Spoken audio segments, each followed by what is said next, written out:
Good morning, everyone, and welcome for anybody who's with us new and also those who are coming back to continue to be strong as a community of faith. We heard in today's letter of St. Paul to the Corinthians, the plowman should plow in hope, and the thresher thresh in hope of a share in the crop. Before we try to understand what St. Paul means, we should get a clear image in our mind about how a plow and a thresher work, because most likely we have neither of these. A plow is an instrument that prepares the soil for planting, and a thresher separates the grain or seed from the plant. Both are important because without a plow, the soil would be too hard and a seed or plant could never be placed in it. The thresher is important because after wheat grows, the part that we can actually eat is very small.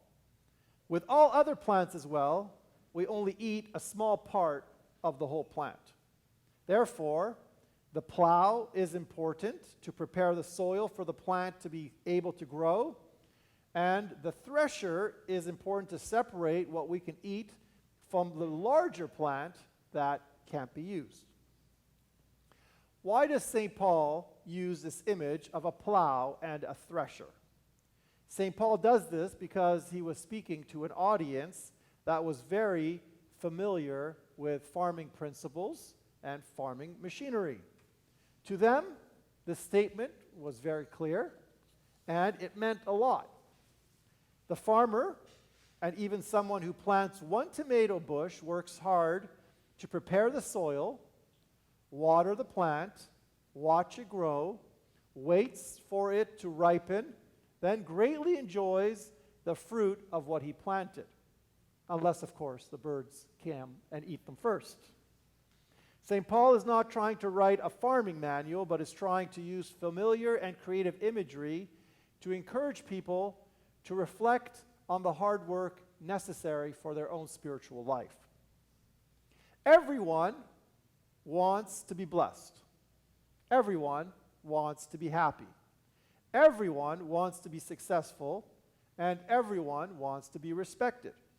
However, before we expect the fruits of the blessed life, we should first ask ourselves how we have used our spiritual plow and our spiritual thresher to prepare for the fruits that we want. Have we plowed and have we separated between that which is bringing us closer from that which is separating us from God and others? We should set very high goals to want peace in our homes, success at school or work, or a greater closeness to God in our daily life. But then also ask ourselves, what practical things are we doing to achieve these things? Many people are returning to school in the next few weeks, or perhaps next week. In general, people do not like school because it is hard work and they do not see the fruit of their study immediately. However, those who study and keep in mind their goals of what they want to achieve actually find school and education very exciting. The same can be applied for work. Sometimes people think of the drudgery of work, but when people keep in mind why they're working, somehow there's a little more excitement in that. Those who think of the fruit when they are plowing, in fact, work with a lot of excitement, a lot of more diligence, and a lot harder. Think of how hard the farming process is. You need a plow to prepare the soil, and you need several plants, some of which will die in the process. And even if the fruit grows, there is a danger that animals, birds, or somebody else may come and pick your fruit before you do. And it is only at the end of this very long and difficult process that you can enjoy a few very ripe and tasty fruits. And this analogy is a direct analogy on our life, in our spiritual life, because everything in our life is like that. All these stages can also be applied to what we are doing in our life. We are always in a plowing stage. We are always in a waiting stage. And we are always in some sort of collection stage, seeing the fruits of what we've done. Even when we are enjoying the fruits of our success, we need to also be simultaneously preparing the ground for future successes. Even if we are successful at work or school, if we do not maintain the same principles that got us there, we will quickly find ourselves in a lot of trouble. A successful student who got an A in the last test will definitely not get an A in the next test without working just as hard as he or she did before the previous test. Someone in a successful position will not remain in that position if he or she does not keep working with the same ethic that got them to where they got. There are many people who have gone from great success to absolute dismal failure.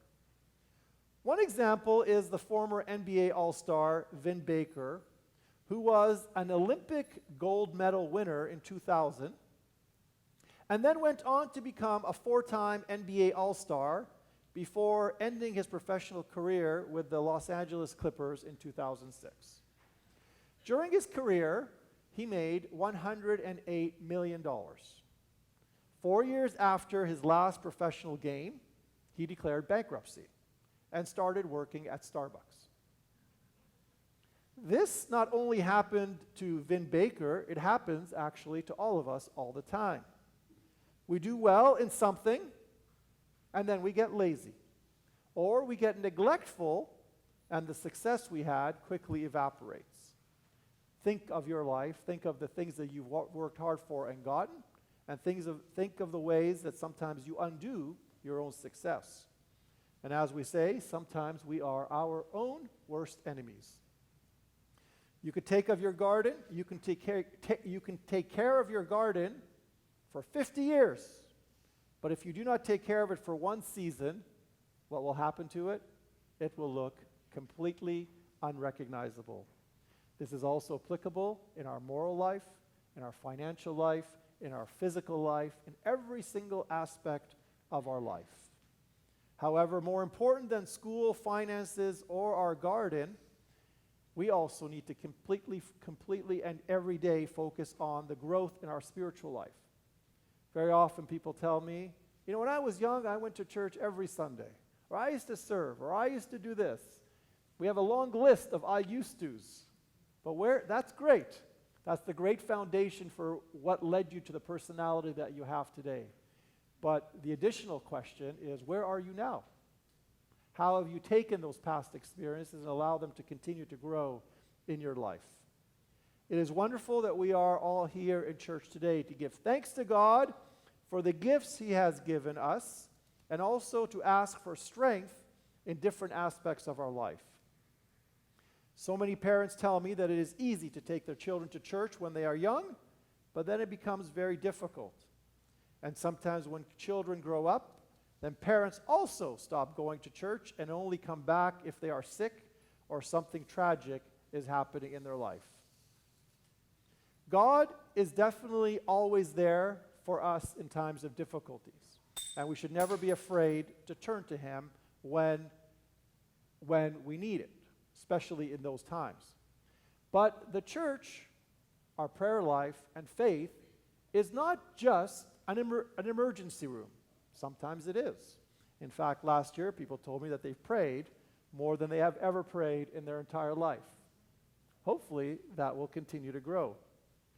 One person told me quite honestly once, I don't go to church if I don't need it, just like I don't go see a doctor if I don't need it. Very honest assessment of what's going on.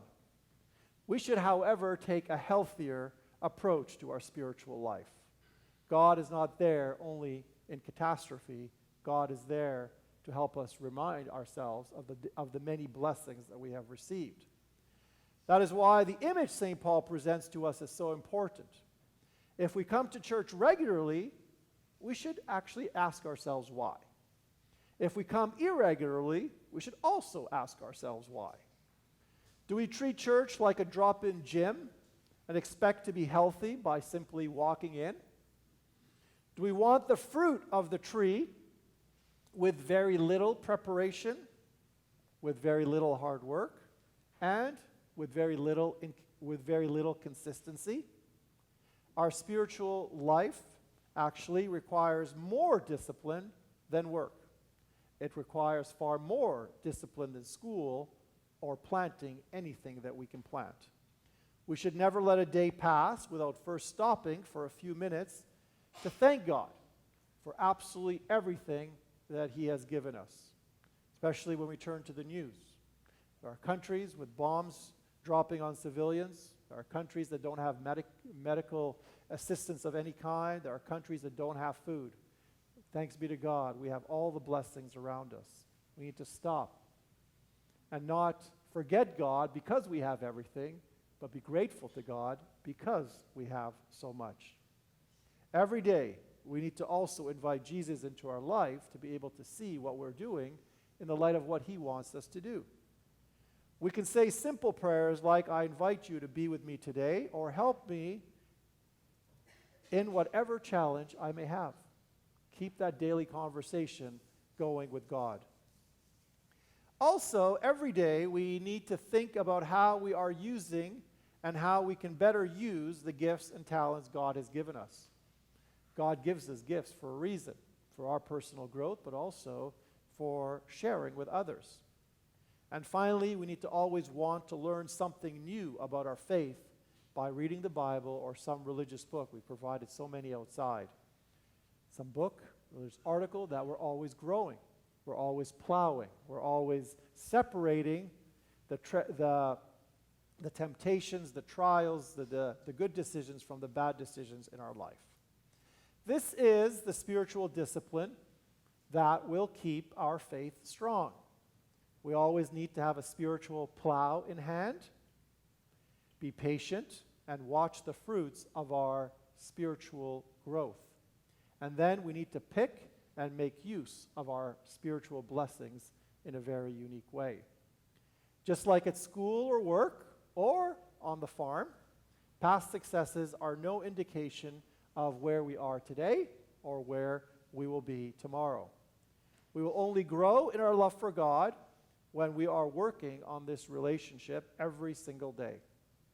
We will only grow in knowledge of our faith when we are working on that also every single day.